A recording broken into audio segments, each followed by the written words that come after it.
Hey guys, in this video I just wanted to talk a little bit about how the simulator I built actually works, the actual mechanics, and then also I want to talk about how position sizing can be used by retail traders as their trading edge. Um, I think it's a very important point, and it's something that we uniquely as retail traders can do that institutions, professionals, etc., are not able to do. And it's not something that takes an high amount of skill or analysis or anything. It's just creating a position sizing strategy that suits the objectives that you have specifically to yourself. That's how I see it, and definitely an edge.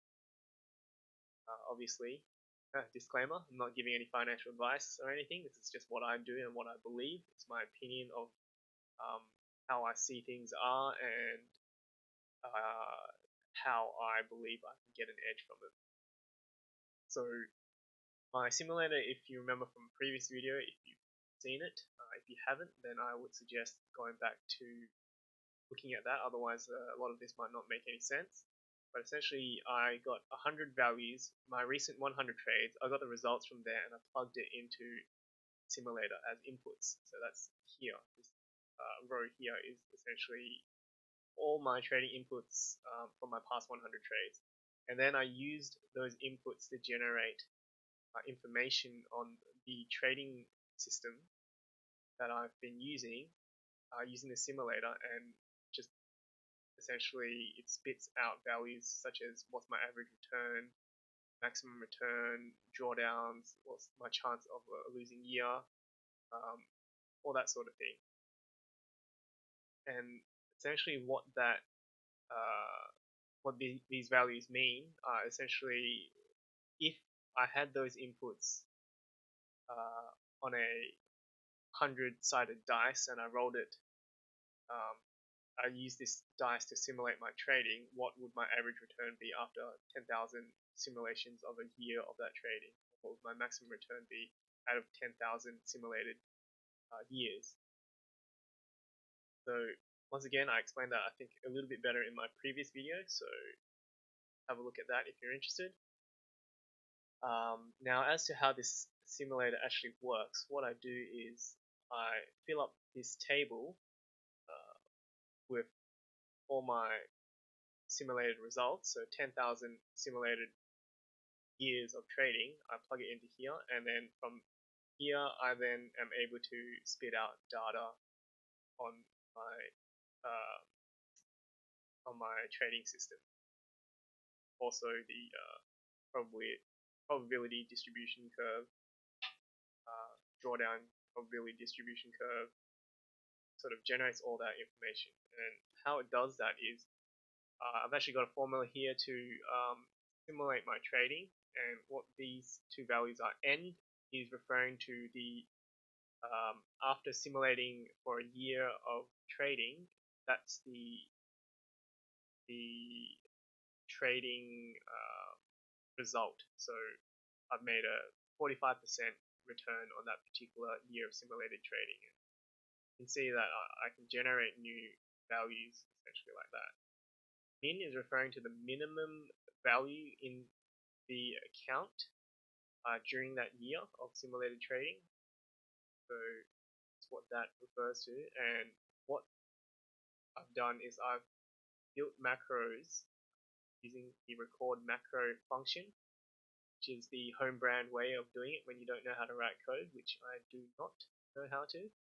And essentially, what it does is um, it fills up these tables with simulated values. And I've created several tables, but really all you need to know is if I hit run on step 4, it will generate 10,000 values.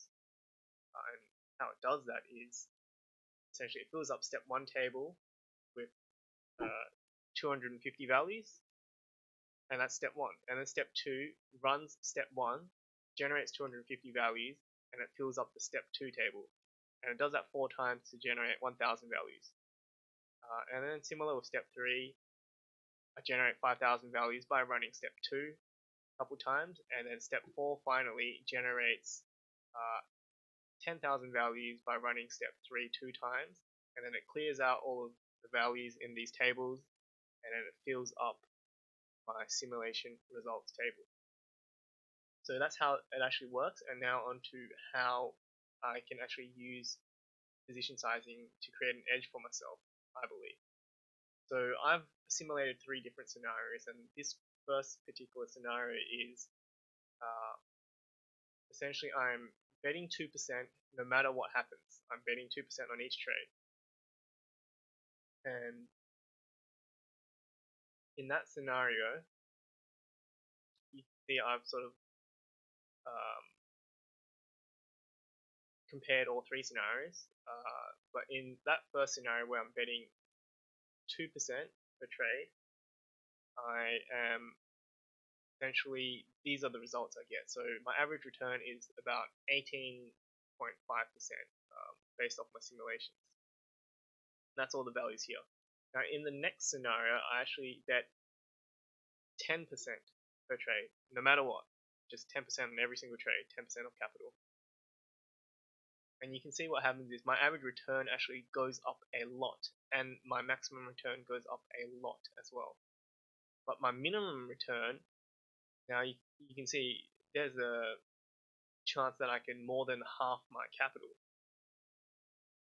Whereas that never really happened when I was only betting 2% per trade. You can see my max drawdown is nearly 60% here. Whereas when I was only betting 2%, my drawdown was only 17.5%, my maximum drawdown. And then my risk of ruin, which I've defined as ending up with less than 90% of my original capital at any point during the trading year, there's almost 40% chance that I'm going to hit that risk of ruin. So for me, if I ever see less than 90% of my initial capital in my swing trading system, that for me I define as ruin, and I need to stop trading and reevaluate. So if I bet 10% a year, then I will essentially have that happen to me 40% of the time. And one important thing to note here is that I haven't changed the inputs to the simulator at all. All I've done is I've changed the percentage bet per trade that I use. So you can see that that drastically changes my risk sort of characteristics of my trading system. And the final point to note is that at the end of the day, the percentage of a losing year is actually quite similar. It's just that I'll undergo a lot more volatility and drawdowns if I bet 10% per trade as opposed to 2% per trade. And now the last thing is scenario 3, and I'll make these Word documents available and sort of go through them on the exchange if you'd like. But essentially, in scenario 3, I'm betting you using a tiered structure. So I'm going to bet 0.5% per trade when I have less than 95% of my initial capital, or if I'm in a greater than 5% drawdown. And I'm going to bet 2% per trade if I'm anywhere between 95 to 100%. Then I'll bet 3% per trade if I'm between 100 and 110%.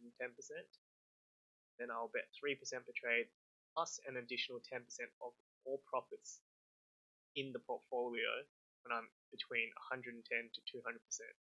So, for example, if I'm at, I don't know, 100, let's say I start off with $100 and then I'm at $150, well then what would happen is I would bet 3% of that $150, which is $4.5 per trade, but then I'll also bet an additional 10% of that $50 worth of profit. So that's an extra $5. So I'll bet $5 plus $4.5. I'll bet $9.5 per trade because I'm happy to bet more of the profits I've made than I am of the initial capital that I have, which I had to work at a job for, and it has a lot more psychological impact me losing that money. And then once my capital is greater than 200% of initial capital, then I'll bet 10% per trade. So that's the tiered structure. And what that actually does, how that affects my risk characteristics, you look at this. So once again, noting that trading inputs have not changed. I've used the same 100 trades for each scenario. All I've done is vary the percentage bet size per trade. So what that's actually done is, compared to the 2% scenario, where I'm betting 2% per trade, I have a higher average return, but I have a lower average return than the 10% per trade, which sort of makes sense because I'm not betting 10% per trade. But what it also does, it allows me to have that chance of hitting that lottery ticket, because I'm still able to have that potential chance of having, making 12 times my money in that particular simulated year. Um, so I'm still opening the chance just because of the way I'm position sizing, where as I get more profits in the account, I'm willing to take bigger and bigger bets, which I normally wouldn't. Um, it allows me to still keep that potential to make outsized returns. But what it also does is, because of the fact that once I hit 95% of initial capital, I reduce my trading size significantly by only betting 50 basis points or half a percent. It also means that my minimum return is greatly sort of protected. So as you can see, when I was betting 10% per trade, I essentially more than halved my capital at one stage of those 10,000 simulated trading years. Whereas in scenario 3, the lowest I get is 91%. And that sort of makes sense because you can imagine, for me to sort of have to do that, to hit that point, I'd have to lose 8 times in a row, plus I'd have to lose something like 10 times in a row. Um, so to essentially hit that minimum return. And which that's actually referring to 10 times of losing my complete initial risk. But as you can tell, my average loss here is actually only 0.16 of my initial risk. So in order to sort of draw down that much, I'm not actually having to lose 10 times in a row. I'm actually having to lose significantly more times in a row than that. So for example, if I'm only betting 50 basis points and my average loss is 0.16 of my initial risk, if my initial risk is 50 basis points, then I'm only losing 8 basis points on average per loss. So if I'm only losing 8 basis points, for me to go from 100 to 91% of my initial capital, that's dozens and dozens and dozens of losses in a row. So you can see my drawdown is protected purely because of how I am position sizing, or how I'm using position sizing strategies. It's got nothing to do with my analysis or my trading results, or my trading system or anything. It's just purely got to do with the percentage bet size per trade that I'm taking. And then here it's apparently the 0% chance of risk of ruin. But my percentage of losing years actually increases.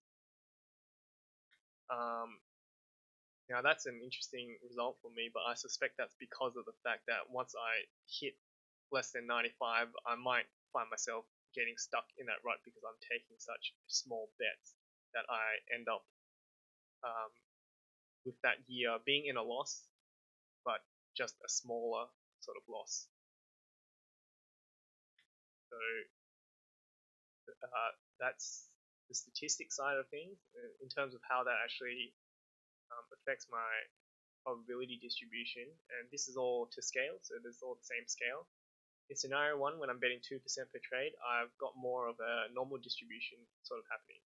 So in a bit, so that's saying, there's a 30-something percent chance that I'll have 110 to 120% of my initial capital.